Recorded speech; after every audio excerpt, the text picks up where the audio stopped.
Welcome back to the Commercial Real Estate Show. I'm Michael Bull. Thanks for being with us. Our topic today is social media for business. Please welcome my next guest. It's Barbara Reuter. She's director for Crew Network. She's also principal and COO with Cushman Wakeford Picor, based in Tucson, Arizona. Barbie, thanks for joining us today.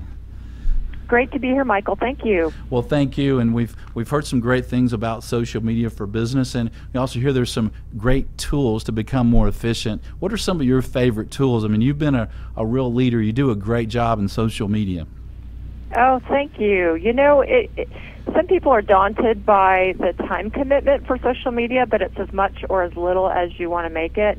And there are really a tremendous number of apps and tools to help save time and allow you to be more engaged with your audience, which I think is really key. I have a couple of favorites. The native apps have gotten better. Twitter, for instance, you can do scheduling within the Twitter application. But my favorite is Buffer, the Buffer app. Are you familiar with that? I'm not. It's really great because there's a free version that's very comprehensive, and you can manage multiple social media platforms through Buffer app. There's an application for your mobile as well as your desktop. It will let you schedule your posts so that if you have a period of time in the day that you like to do your scheduling, you can be reading your articles and then schedule out some content. I find it very useful, especially when you have multiple accounts that you're overseeing. Right, that's a great tip. And you mentioned the native app. So if you guys don't have it out there, and ladies listening to the show and watching the show, if you don't have the mobile apps for LinkedIn and Twitter and the like, get those. Some of those are very good. And so Buffer. So you're not tweeting and posting all day. You're taking some time at certain times and scheduling it throughout the day, right? That's true. With Buffer, you can do that, and with other things like Hootsuite, that's another popular one, and I've used Hootsuite before.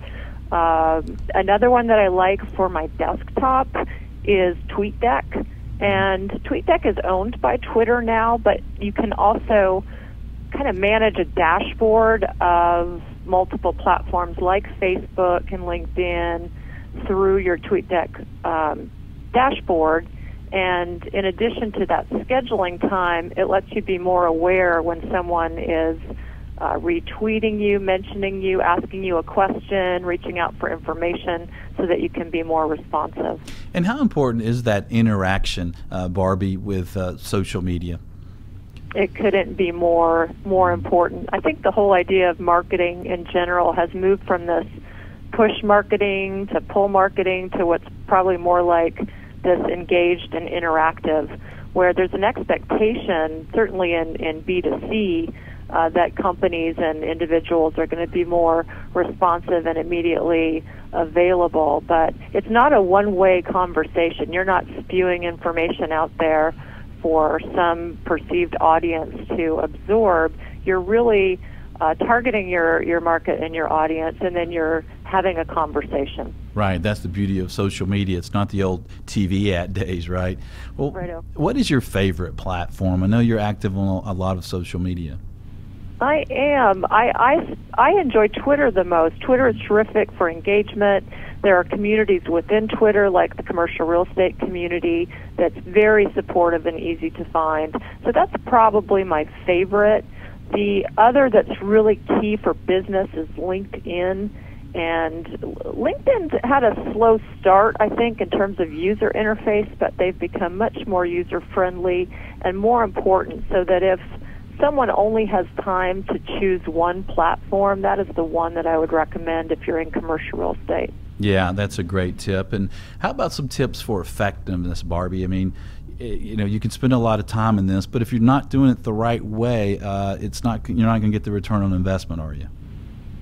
I guess that's true, but the whole point is that it's your personal brand that you're putting out there, and so you want to be authentic, you want to be yourself, but you want to be professional, and you have to think about what goes out and where it's going to go.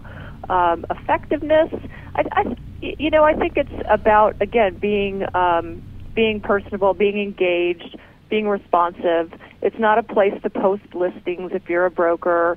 It's not a place to only talk about yourself. There is a point to having a personal element so people can get to know you, but it's 90% business, I would say.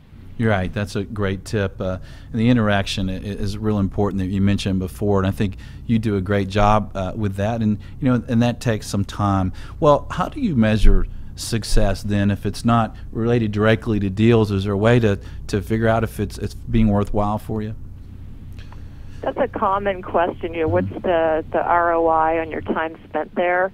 And we can tie relationships, listings, deals to our social media activity, but it's very much like any of your outreach, community involvement, chamber membership. Some of those are a little harder to quantify.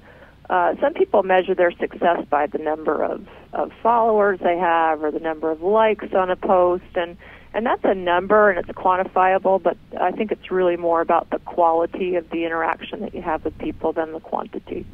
Right. You want people to know you maybe when you reach out to them, or maybe they know you and they see you again and they keep you in their mind, right, because they're seeing you on some type of social media. Absolutely. And, you an entire show or series of shows I'm sure you could do or have done on blogging, that part of that consistent messaging of being out there is one of the ways that we've connected and expanded our identity in the Southern Arizona marketplace in particular. Okay. And what tip would you provide, Barbie, for a manager of a big company or a division that is a little nervous about their employees or maybe their agents being out there and posted in social media? There is a difference, I think, in approach from a corporate environment to a more entrepreneurial one. In a corporate environment, you're going to have communication guidelines and social media policies and practices, and those will often dictate who can speak for the firm, or if you're speaking, that it's clear that you're speaking from a personal standpoint and not from a business one. And if you're an entrepreneur or a sole proprietor and you're not as policy driven, I think it is worth considering the pros and cons of separating your personal voice from your business one. And just thinking before you post is pretty key. That's a great tip, right? After you post it, it's there. Yep, it is. That's great. Well, Barbie, thanks for joining us on the show. We appreciate it. My pleasure. Thanks so much. Thank you. And be sure to join us next week. We're going to have associations that matter too. We're going to talk to the national readers or leaders from NAR, NAOP, and SIOR. So until next week, be sure that you always lead, learn, and laugh, and join us for the Commercial Real Estate Show. The Commercial Real Estate Show is brought to you by Bull Realty Commercial Advisors, a great place to do business. Visit bullrealty.com. RealNex, a comprehensive and powerful suite of commercial real estate tools at an incredibly low price. Visit realnex.com. That's REALNEX.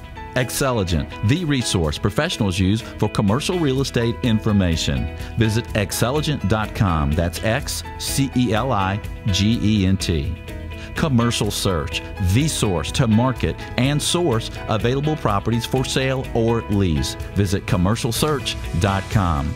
For more information on these great companies or for additional videos, podcasts, or articles, visit CREshow.com.